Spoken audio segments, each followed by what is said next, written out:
and welcome to Hormones on the Blink, the podcast. We are back for another episode. Today we are joined by Dr Katie Hodgkinson, who is a GP and a lifestyle medicine doctor.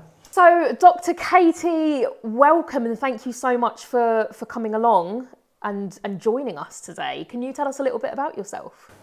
Yeah, hi, thank you very much for inviting me along. So yes, I'm a GP and lifestyle medicine doctor.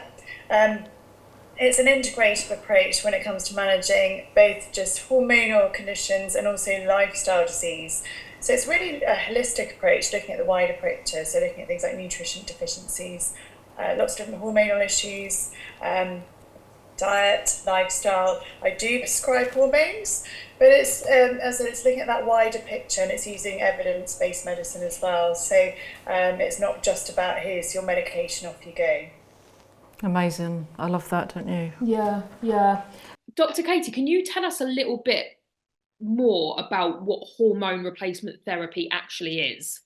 Yeah, so absolutely. So thinking about what the title is, so you're replacing the hormones that you're lacking in, and it's been around for a long time, so 50 years, 60 years plus, but the sorts of medications prescribed now have changed since, say, the original types of medications. So generally it's estrogen, progesterone, testosterone, and you can have estrogen systemically, so that means it affects different systems in the body, so you can have it orally as a patch, a gel or a spray.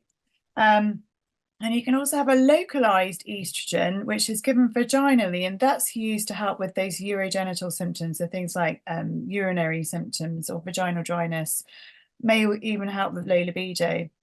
Progesterone, so that comes in the sort of the synthetic progestin, which is slightly different to the progesterone naturally produced in the body, and also what we call body identical progesterone. Basically, what that means is it's identical to the progesterone we naturally produce.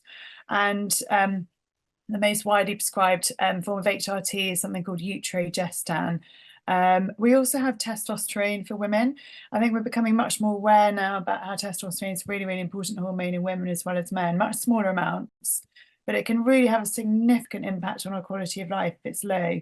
So there are set guidelines about when we prescribe testosterone, but generally it's once you've been established on your sort of normal HRT, and then you've got ongoing low libido, even though testosterone can help with lots of other things potentially, like get up and go and muscle mass. It's low libido is usually the clinical indication for giving it. Now, I mentioned about different types of HRTs. The older type is oral. It's been around for a long time. It's oral estrogen and a synthetic progestogen, and that's the same sort of synthetic progesterone that we have in all forms of hormonal contraception.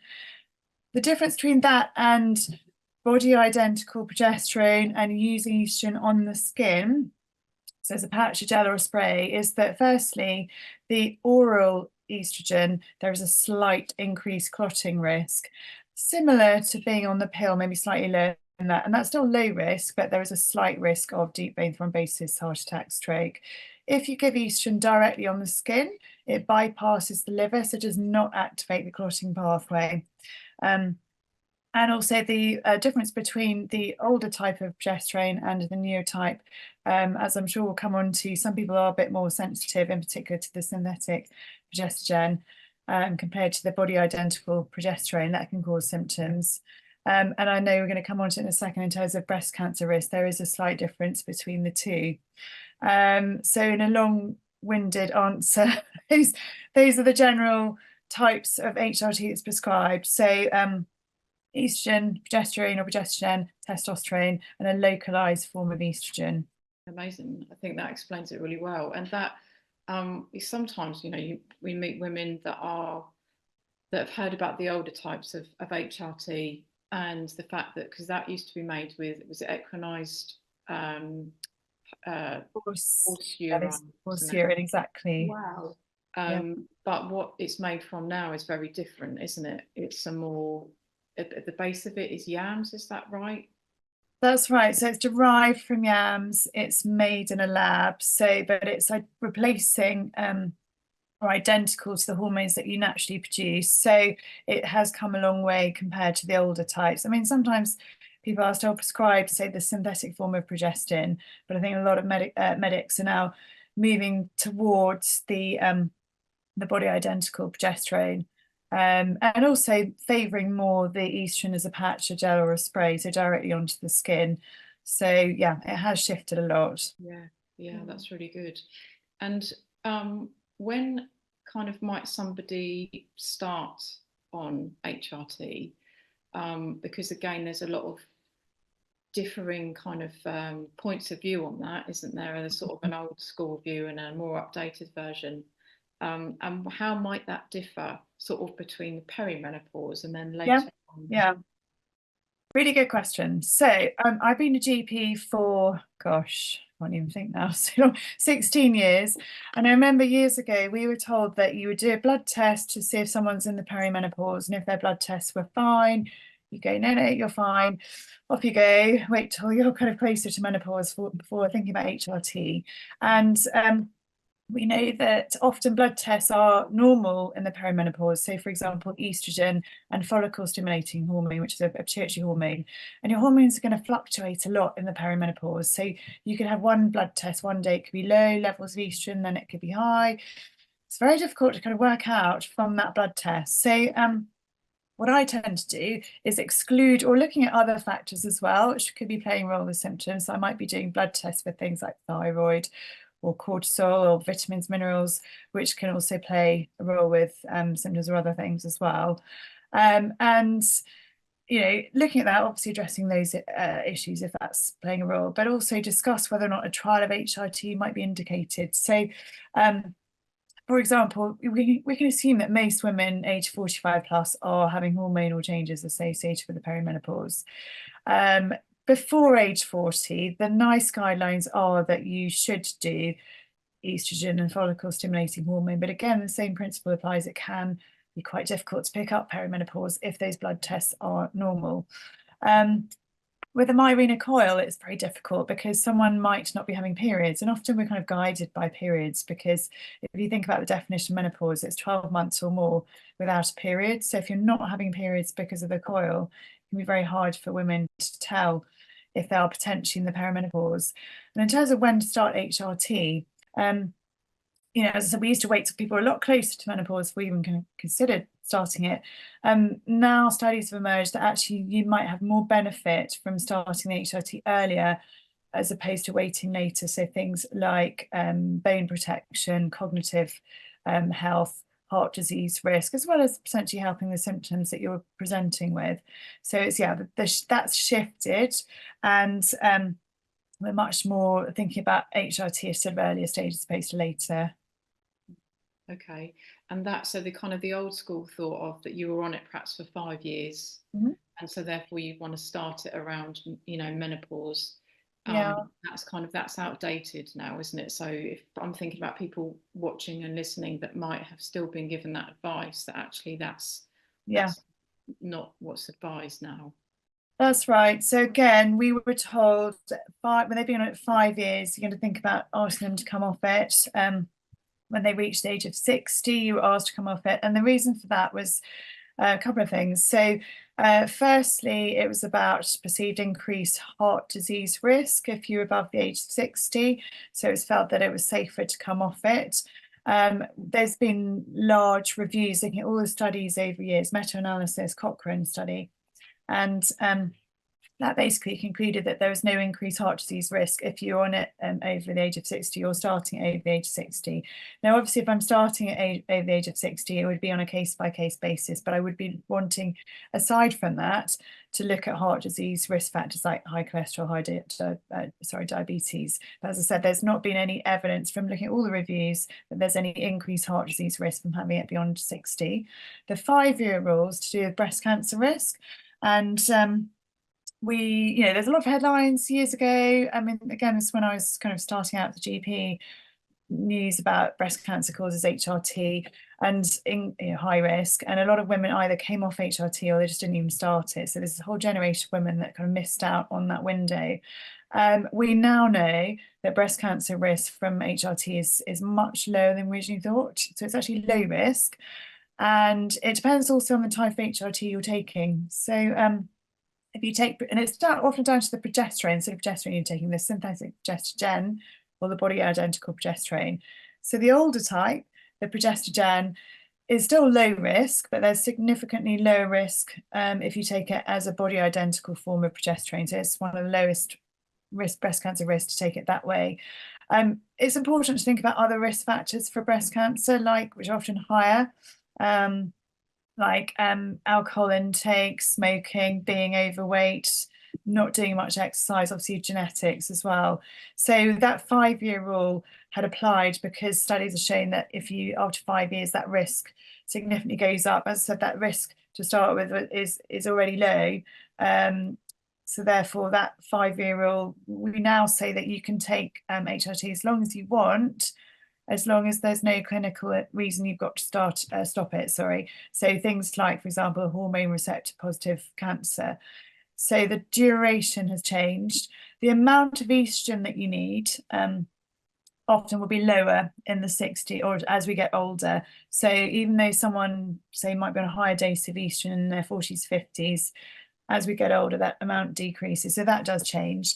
The other thing I should have said, sorry, about the heart disease risk, that was really looking into giving estrogen as a patch, a gel or a spray.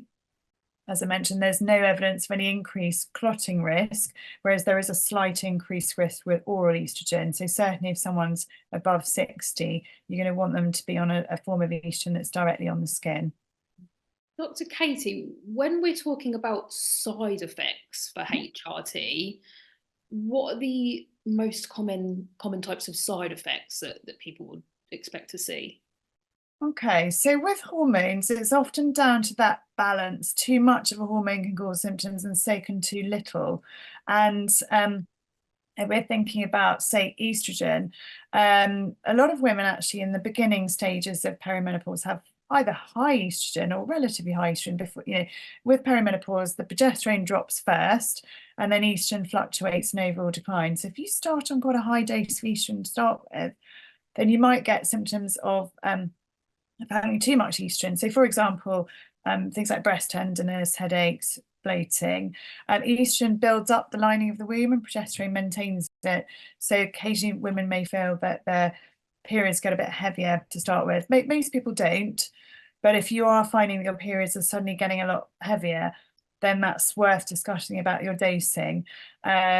With regards, so yeah, it's about the estrogen. And so kind of what I tend to do is start low, go slow, rather than starting kind of middle of the range dose, particularly in the early stages of perimenopause. You don't want to be starting on too high level.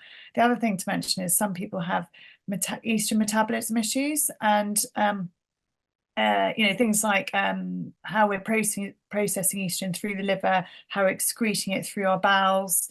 That can play a massive role. And if we're feeling that we're just really sensitive to even just fairly small doses of estrogen, again, you can get that sort of feeling a bit more hormonal PMS type symptoms if it's too high for you.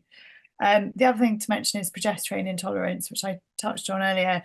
So 10 to 20% of women can have progesterone intolerance, and it's much more likely with those synthetic progestogens as opposed to progesterone, the body identical progesterone. Some women can still have sensitivity to body identical progesterone. The sort of symptoms you might get are kind of similar, a little bit similar to high estrogen, but you can get some mood swings, anxiety, breast tenderness, bloating. Just to explain that most people don't get this, but I always advise patients, if I'm prescribing progesterone, that actually this is a possibility. Now, you would normally know within a few days you're going to get it. Now, some cases that will wear off. Sometimes it might be a question of changing the actual sort of progesterone or progestogen that you're taking, changing the number of days or spread that you take it over, or changing the way that you give it. So, for example, the body identical progesterone, often you'd start it orally, and often if you're having periods or fairly regular periods, you would mimic what your own hormone cycle is doing. So you take a double dose for 14 days, stop for 14. If it's not tolerated, you'd need to obviously discuss with your practitioner, whoever's prescribed it first, before making any changes. But there are things you can do. in terms of changing the spread of the days, number of days you're taking it, but also potentially you can give it vaginally, which the British Menopause Society endorses. It's off license, so drug companies have licenses about how they can promote the product, but that is another option. So those are the sort of more common things someone might experience about estrogen, progesterone, testosterone. Most people don't have side effects. If they do, you would either reduce the dose or stop taking it. For example, localized hair growth at the area where you give it. Occasionally you can get hair thinning.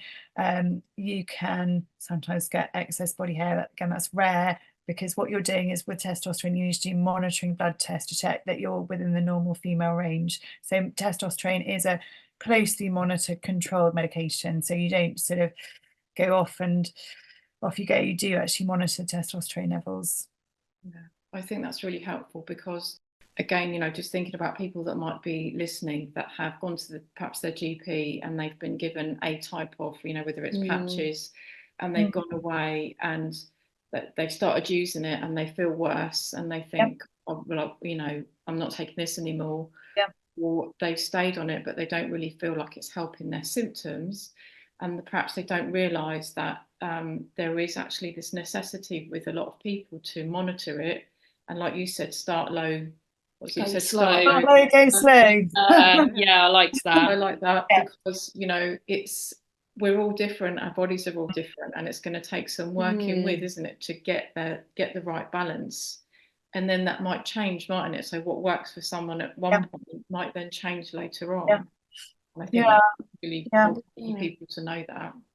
And it's a good point. It really, just to make the point that menopause management is not one size fits all. We're all so different. You can get side effects, how you're metabolizing estrogen. There may be other things going on that's playing a role, absorption as well. So, for example, some people may not absorb, say, patch, gel, or spray as well as other people, and it might be a question of changing to the form of estrogen that you're taking. Some people might get a localized reaction to, say, a patch.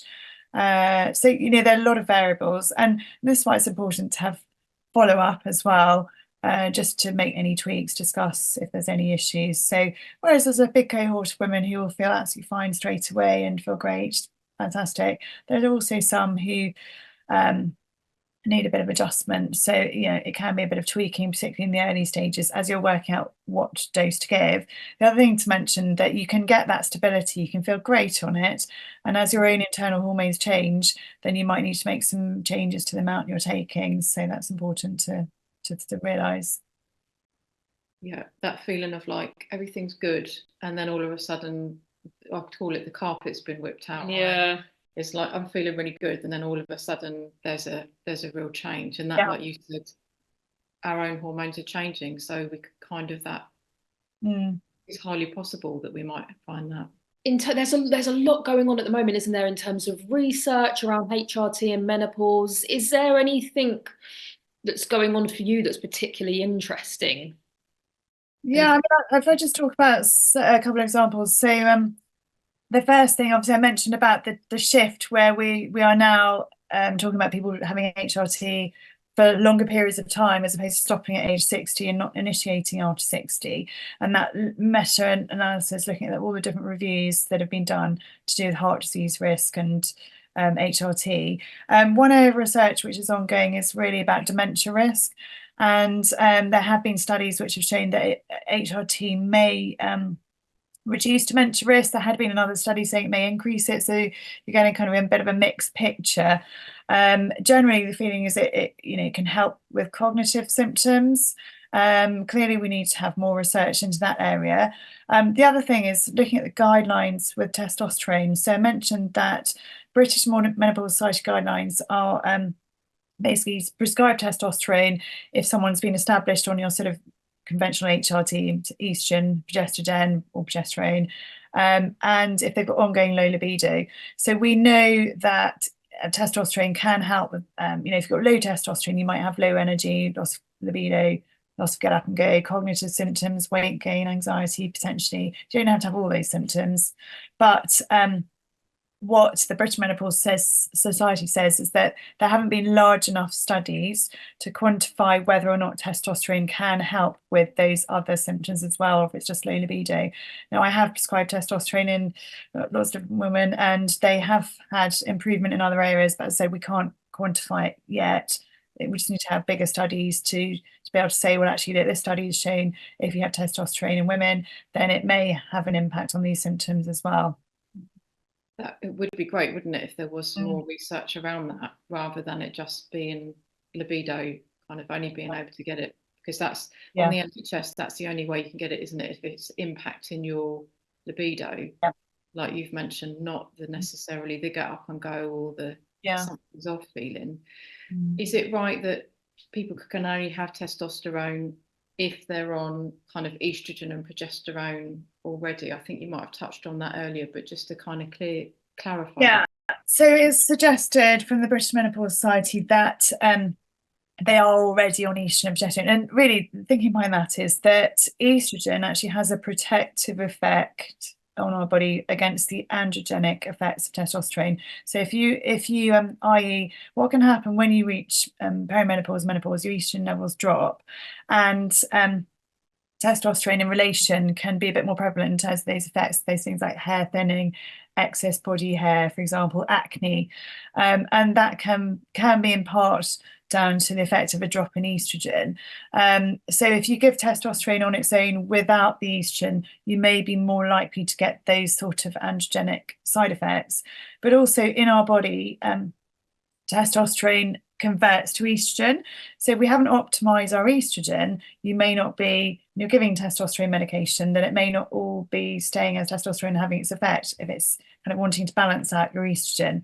So that's something else to consider. And touching on testosterone levels. So levels will gradually decrease anyway with time, with age, and so our 30s onwards, it can start to decrease, and it's made in our ovaries and our adrenal glands. So when we reach menopause, our ovaries shrink and really have minimal production of those hormones, but we can still make testosterone from our adrenal glands. But any kind of stress on the body, diet, emotions, poor sleep, too much too little exercise, gut health issues as well, can impact on our sex hormones, estrogen, progesterone, testosterone. So we can actually have a further reduction in the availability of our testosterone. So there are lots of variables with testosterone, but it's just to explain really the thinking behind why perhaps you wouldn't necessarily prescribe testosterone on its own without the estrogen.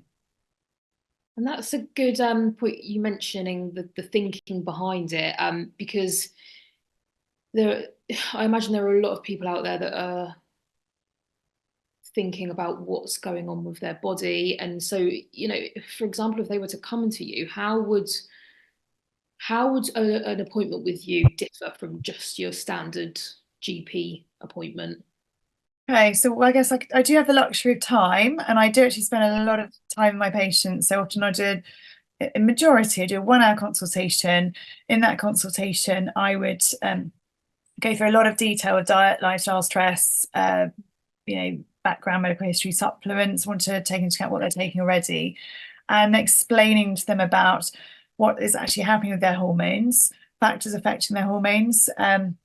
I will talk about gut health. I haven't really touched on it much there, but it's very, very closely related to what's happening with our hormones. Talking about nutrients, I will go into diet, lifestyle, and talk about if there's any supplements indicated in addition.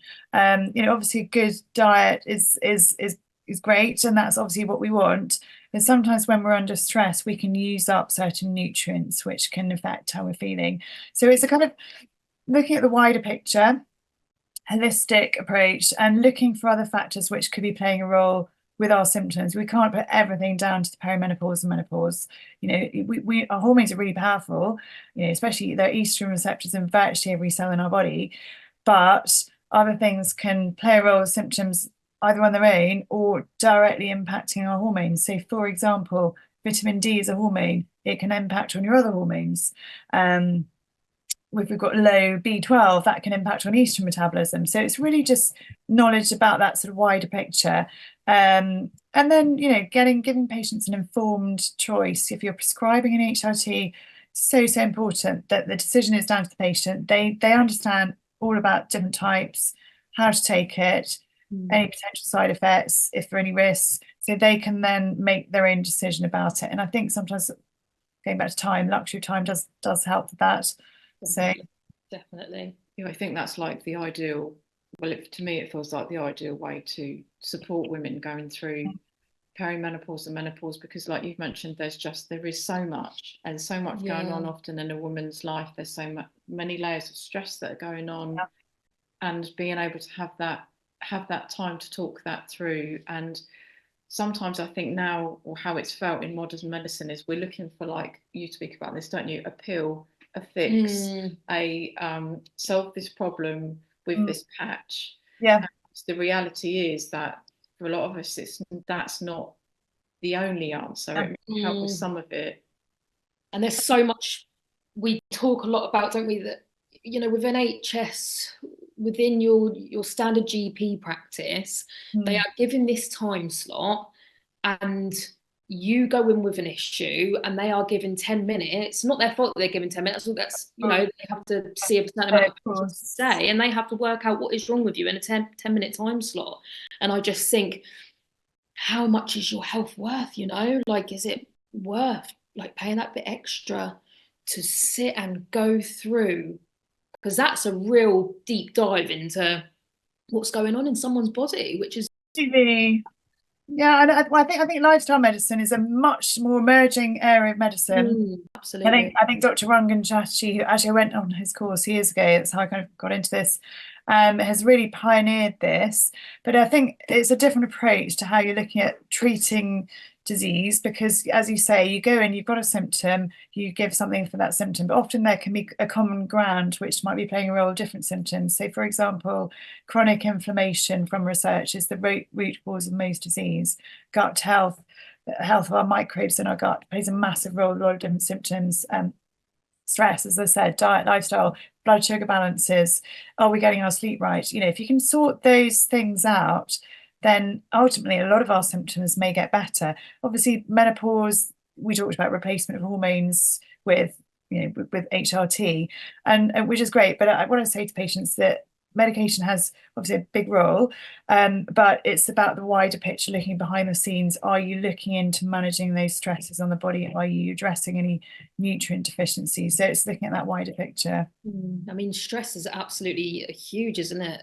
Just Yeah. a huge factor, which is something that I'm learning in my own hormone journey. But yeah, the whole part with cortisol on the body. Yeah, I mean, a lot of hormonal imbalances can be even triggered by any stress we had as a child. Say, childhood trauma. For example, there's a big link with endometriosis. So, you know, quite a fairly high percentage of women who have endometriosis may have a background history of trauma. So, you know, sometimes I may feel that someone needs some adjunctive support, so psychological support, to work through that side of things. So it's sometimes reaching out to alternative, so people alongside myself, to direct them to look into that side of things as well. Similar with PMDD as well, isn't it? There's a strong link with trauma. Yeah. And things like that. Yeah. Really pleased you mentioned that, because that's something that comes up in conversations that I have, is people having things they've not even addressed or remembered, or maybe suddenly having very vivid nightmares about things that might have happened in the past, and it's where this previous trauma is being brought to light at a time when we don't have that hormonal padding to be able to keep it all together like we have before. So that, I think, is just, it's great that you've mentioned that. And having that, maybe there's HRT, maybe there's supplements in there, maybe there's watching perhaps how much we're drinking, and then maybe there's some therapy alongside that. We call it a toolbox, don't we? But our own little toolbox that we can dip into. Yeah, definitely. So it's just having the understanding as well. So I think that's what's really key, is patients understanding why their body's doing what it's doing, why this might be happening. So I think if they have understanding, they're more likely to want to make changes, or learn how to help themselves. Yeah, it's giving people control, isn't it? Yeah, absolutely. Giving them back some control. This is why it's happening. These are some things that you can do to help yourself, rather than like, why do I feel you know, what's wrong with me? What's wrong with me? Yeah. And I think we just covered this next question and what you've just said, I feel, but there's like one piece of advice that you could give to people listening, what would that be? Well, we talked about stress being the biggie. So really thinking about your diet, get your blood sugar balanced, try and get a good night's sleep, do some exercise. I mean, obviously I go into much more detail in consultations, but the basics, you know, it really does go a long way in helping yourself. You know, from the patients I've seen, often the ones that do have a very healthy diet and look after the kind of external stresses, etc., they may be less likely to have more significant symptoms from what I've seen from patients. So, you know, it does play a role looking into the lifestyle side of things. Great. And then how can people get in touch with you, Dr. Katie? So anyone that's listening or watching and they think, you know what, I think I need to speak to Dr. Katie, how do they do that? So my business is Hampshire Health and Hormones, and it is mostly video consultations. If they would like ad hoc, I can arrange face-to-face at the Spire Hospital in Southampton. But so most people prefer video. It's just comfort from either at work or at their home. And it's www.healthandhormones.co.uk. And you can either book a free 15-minute chat if you want to sort of talk things through in terms of whether it's the right fit for you, or you can actually book your appointment online through the online booking system for a video consultation. If you prefer face-to-face, that needs to be arranged through myself. So, and I and also have a Facebook and Instagram and LinkedIn pages where I post on there various things. So amazing. So go follow Dr. Katie. Absolutely. Yeah. Thank you so much for coming on. It's been really, really educational, and I'm sure this will really help a lot of people listening. Oh, thanks for having me. Thank you. Thank you so much, Dr. Katie, and hopefully we'll see you again soon. Lovely. Okay, thank you.